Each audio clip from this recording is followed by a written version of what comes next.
afternoon. A Kidderminster woman has pleaded guilty to being part of a global monkey torture network. The woman was part of an online private group that paid people in Indonesia to kill and torture baby monkeys on video.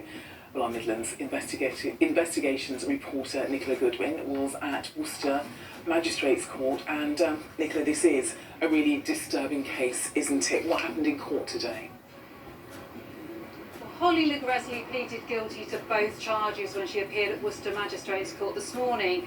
The court heard how she played an active role in the international online forums. She called herself the immolator, and she asked for ideas on how baby monkeys could be tortured, even running an online poll.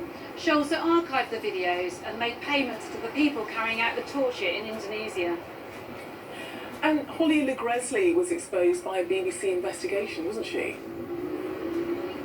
That's right. BBC reporters spent more than a year working undercover and tracking this group, which involved people from across the world. 20 people were placed under investigation, including Holly Legresley. When the police examined her phone and computer, they found more than 130 videos of monkeys being tortured. Now, prosecutors said today that she may not have physically carried out the abuse, but she showed a real desire to do so. They told the court that psychologists believe she shows a hatred of pregnant women and babies, and that she could pose a risk to all vulnerable people, including humans and other creatures. The 37-year-old from Kidderminster is due to be sentenced at Worcester Crown Court next month. OK, Nicola Goodwin, thank you. Next, this lunchtime, or I should add, in fact, another woman, 55-year-old Adriana Orme from Upton-upon-Severn, also appeared in court today. She chose not to enter a plea at this stage to charges of publishing an obscene article and for causing unnecessary suffering to a protective animal. Her next appearance will be at Worcester Crown Court on the 5th of June. Now, today marks the first day in office for the new mayor of the West Midlands. Labour's Richard Parker beat Conservative Andy Street by just over 1,500 votes. He started his day outlining his priorities during an interview on BBC WM's new breakfast show with Sarah Julian.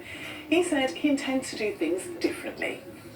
My approach to leading the West Midlands is working really collaboratively with all the key stakeholders, and we need all those key stakeholders to be aligned and working jointly if we're going to turn the West Midlands around.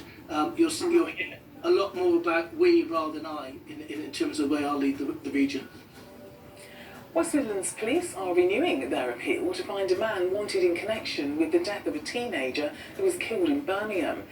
33-year-old Ishmael Farquharson is believed to have been involved in the death of 16-year-old Sekou Dakour in July 2021.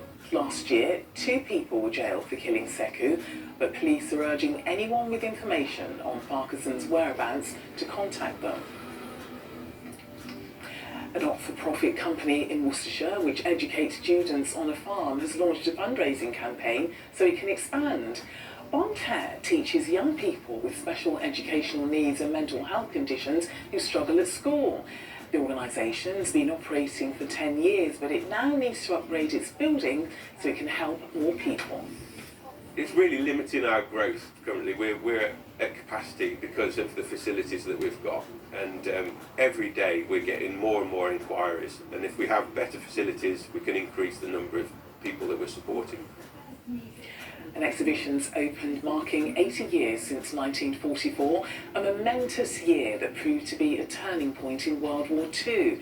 Staff at the National Memorial Arboretum near Urwas have created a home, furnished it as it would have been back then as well. And they've also gathered memories from people who lived through that era. Here's Charles Latcham. Take a step back in time to 1944, somewhere on the home front. A letter to a loved one serving overseas, the washing, drying in front of the fire. These artifacts and furniture were put together by Linda, who included a wartime picture of her newborn sister, her mum and her dad, home from the army.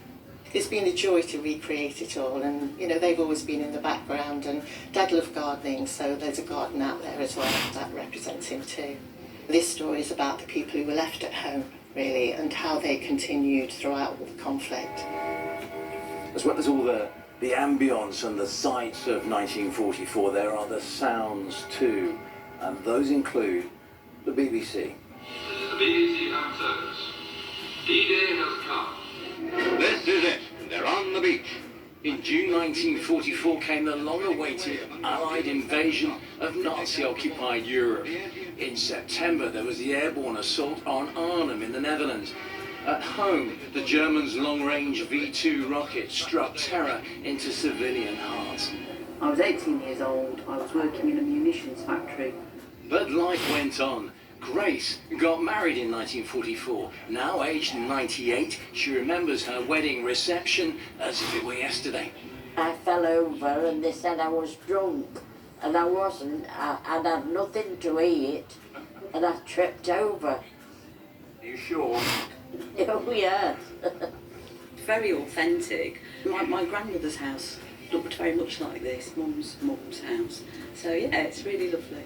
This is an opportunity for them to step back into life in 1944, to really set the scene and give that context. We know that people were all around the world serving and sacrificing their lives for us, but actually there was lots of things happening at home as well. I had a fur coat instead of an engagement ring. On D-Day, Margaret was in the Women's Auxiliary Air Force on duty on the South Coast. I'm glad I did it. You know, and I can remember it almost in detail, I think. Something I wouldn't have missed for the world, although it was a war. It's a window into times long gone, but one that's full of the very real fears and hopes of those that lived through them. Giles Latchin, BBC Midlands Today, Arrows. The Shropshire swimmer Oliver Morgan says the sky's the limit at this summer's Paris Olympics. He's qualified for the Games by breaking the British record in the men's 100 metres backstroke at the trials.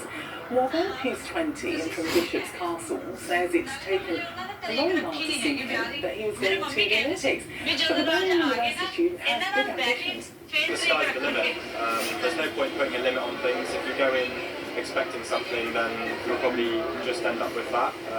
We like to set our goals nice and high so that it's just constantly pushing you, and then you're never really limiting yourself. Right, time for the weather now with Shivani, and finally some more weather, Chef. I know, wasn't it? A beautiful weekend as well, yeah. So we're carrying on that theme.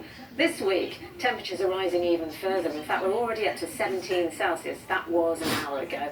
But those values are expected to rise to about 19 or even 20 Celsius today. Lots of sunshine, dreamy start to the day here at Kenilworth in Warwickshire. But we've got high pressure dominating this week. We've got a couple of fronts just skimming around the north of the country, but just a few showers. Apart from that, it should be mostly dry, and those temperatures going to be into possibly the mid-20s by later on this week because of that warm air mass. But through this afternoon, as I say, 17 to 20 Celsius.